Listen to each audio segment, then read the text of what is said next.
Alright, let me put my hand into the damn ring. Alright, let's see. So, is the Marvel phase the worst phase? Yes. But is it a bad phase? Most definitely not. Okay, so let's get one thing completely straight, right? It's understandable if you don't like something, if you don't think that it's great, was good, it's the worst thing that you've ever seen in your life. But it's another thing to like say that and have like such a strong opinion or action, but then have no merit behind it. They'll just like have either a meaningless opinion on it, or they'll just have something that's regurgitated that wasn't even their own opinion, but just by someone else, and be like, yeah, that's the right opinion. Like, you know what I mean? They don't have that actual own opinion or their own mind on what they think, or flat out just have not watched the content at all, or what the hell it is. It's just like basically bandwagon on an opinion. And I'm not saying that's everyone, but I'm just saying like I do see that a good number of times for people, like of people, especially when it comes to these movies or shows, or the case may be, like they don't actually give out their genuine opinion, or they haven't genuinely saw it. They'll watch a fucking clip on TikTok and then that'll be like their whole consensus and their whole context to whatever the fuck they're watching, which is wild. But nevertheless, I want to make this video. We're gonna talk about all of phase 4. I lied, I meant most of it though. I'm gonna say which is gonna be like the bad, the mid, and the good. Obviously I'm not gonna go into too creative a detail because I don't want to, like, you know, say something and I might want to make a video later. Anyways, let's just start it off like I usually do it, with the negative first. So let's go off with the worst that they have to come when it comes to the terms of phase 4. Alright, y'all might call me on this one. I'll be honest, whenever I do think about this show, I do think about how this show could have went any number of ways, any different direction, and from like scene by scene. And extra time, I just think about the show in general. The thing I really was hoping for when I first saw the show, I was really hoping for it to just be Law and Order. I have relationships with women and sex with men. And I got news for you. That means you're gay. But superheroes, that's it. Like, that's all you realistically have to do, and it'll be fucking phenomenal. But obviously you would have it just be lawyers instead of like obviously police officers, but you know what I mean. But for having just some small things I was entertained by, like maybe just Daredevil in the show, or the fourth wall breaking, I wish it was just like a lot less. Like I didn't want it to be as much, you know, like it was a little too much, like from to put it to like 11 and then shifted all the way down to like maybe like fucking 3 or 2. I have very like small little jokes that I did chuckle a little bit at, but overall not good. I could buy my way to heaven. When I awoke, I spent that on a necklace. Alright, Thor Love and Thunder, right? It sort of falls in the same category as the She-Hulk show, but I will admit that I did like 3 things out of this, which was 1, just seeing, I guess, Jane Foster in action at all. 2, the obvious black and white scene. I think that show was badass. And then the last one was, I think, at the beginning. I did sort of like the beginning with all the Guardians and also Thor together and stuff like that, just for like a second. And then other than that, like majority of the movie itself is just like some stuff that, again, I wish we went into a whole completely different direction. And I sort of also wish that we grew more as a character. I don't feel like we're like growing at all as a character when it comes to Thor. And I feel like everything just silly. And I understand that it's sort of supposed to be like that to a certain degree, but it just feels a bit too much and a bit like wasteful. And speaking of wasteful, they really butchered that guy, right? And okay, the only thing I will also say is like the only thing I thought was like a little cool was the beginning, I guess, of Gore the God Butcher, just a little bit. I was like, okay, like we're sort of getting into like a little bit of his character, like something from the comic books, but then it was like, nope, we don't get that at all. And then it was like who wants this? Like at this point, I was like, who really wants this? Like it felt a bit wasted.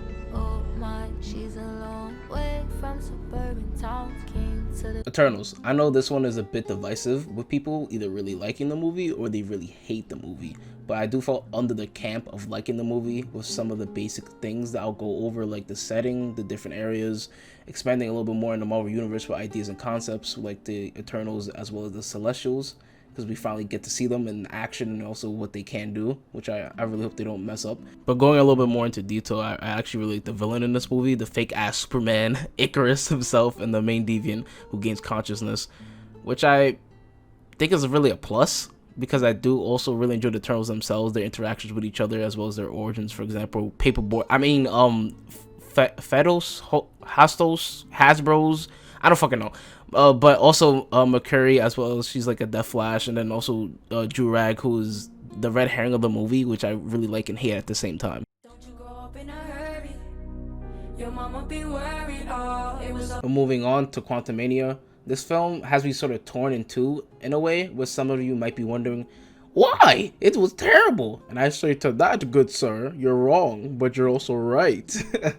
We're first talking about the Cassie situation. I didn't like Cassie the whole way through. I thought her writing was terrible for her, and the actions that she was basically doing was completely unjustified the whole way through.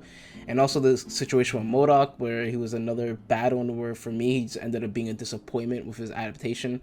And the only real cool thing that I would say for him was like the tie-in from the first movie of like, oh, who actually MODOK is, as well as I only gained a little bit of a chuckle from the joke of the Avenger or Avenger cases. It was really stupid, but it gave me a small little chuckle. But again, it also felt like it was wasted potential. And then on top of that, we had Bill Murray, and that realistically, I felt like he was just there for like a check, or anyone else could have like filled his shoes.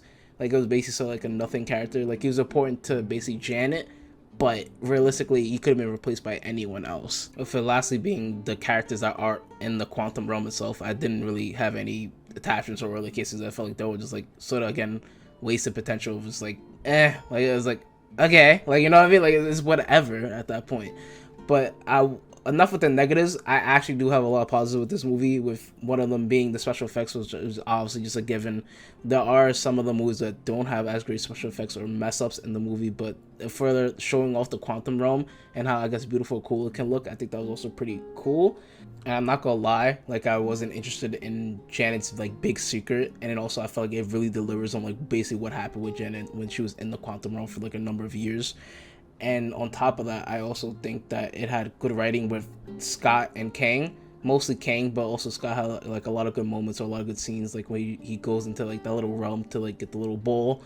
I think that was also pretty cool. But the thing is with Kang, I just felt like whenever he's on the screen, like I'm hooked and I want to see like what he's gonna do next.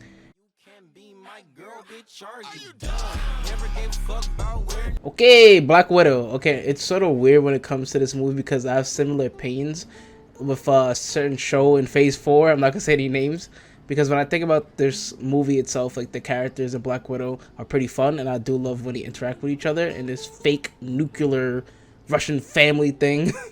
Yeah, I feel like it actually works, and with some of the more interesting looks into her past before the Black Widow we all know in well, but at the same time I do think that this movie suffers a bit from two things. One, the CGI is a little bit wonky at times, which is most of the time it's okay, but it's a little wonky, let's be real. And then I also have another problem that a few Marvel movies have in this phase, well, specifically in this phase, or just a decent amount of Marvel movies, is like the villain. I feel like the Taskmaster is hollow. I could accept the really big change of his origin and gender if they had gave him more of a character and less of a plot disturbance, and they could have just made the father like really the main character at that point. I mean, well, the main antagonist or villain, and then go off of him, because I felt like they had at least a little bit of something there with him. Like he's like a little bit of a slime ball, and they could have just like, kept going off of that guy alone, to be honest. Now let's talk about the show section, right? Let's talk about Falcon and the Winter Soldier. Woohoo! Whippy! When it comes to the show of Falcon and the Winter Soldier, it does feel sort of familiar with Black Widow, but I think it's better, way better in the aspects of Black Widow. For example, when it comes to the villain, again, where it feels like she's the weakest part of the show, but it actually doesn't kill the show in any way, shape, or form, surprisingly. It feels more like she's like a plot device moving it along. And I've said this before and I'll say it again. I love the characters in this show. It's the main thing that keeps me invested and interested when it comes to this show, and the relationships that Sam and Bucky have with each other, and how if all the after effects of Endgame still really is affecting both of them, because it really realistically just happened. But realistically, it's really like a study point for both of the characters, as well as the amazing writing performance that is literally just fucking Isaiah Bradley. Isaiah Bradley's amazing in the show. I do love Isaiah Bradley from the actual comic books, but I do love his depiction specifically in the show. It's really good. The only other issue I really had with the show is like right after we go into the introduction of Isaiah Bradley, he tells his heart-wrenching, horrible fucking story.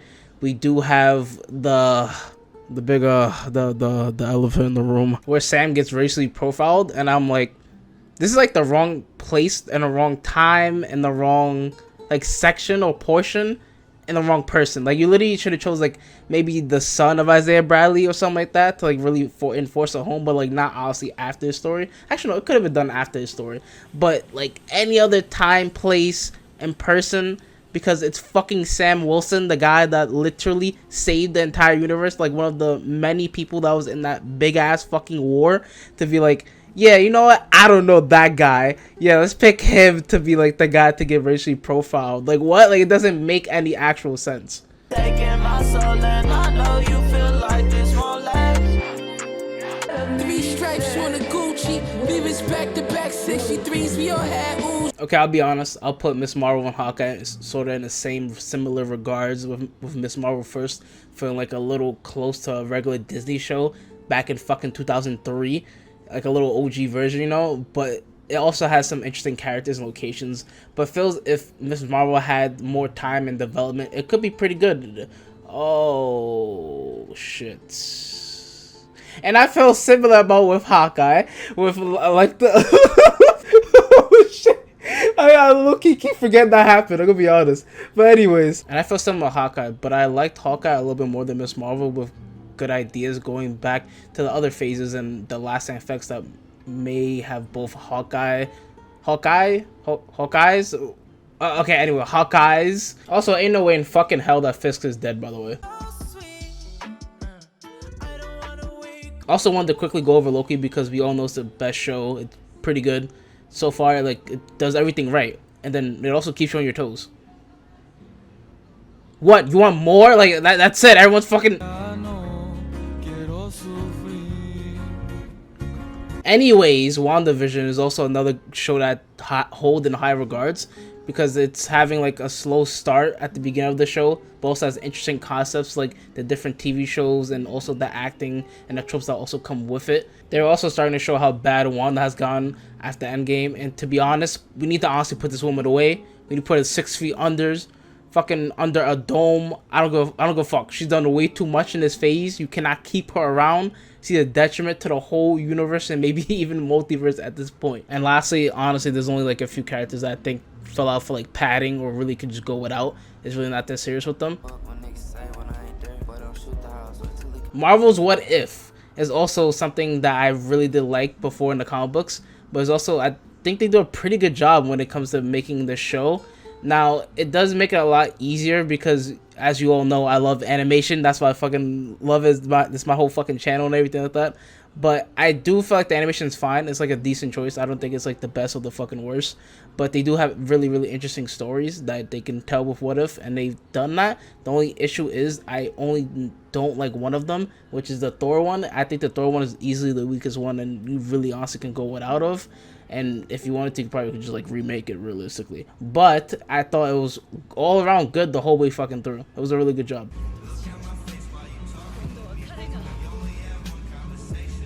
Speaking of good jobs, Moon Knight also feels pretty nice with the interesting concept of the split personality and also the cool concepts that they have made, either from the blackouts that he would be having or his personality, the relationships that he has with other people because of the other personalities, as well as another existing amount of craziness that becomes the moon god fucking Khonshu, and how disgusting he acts as a fucking person or quote-unquote god. Realistically, it just makes a show for me. That's what makes it so great. We gon' make it nigga dance.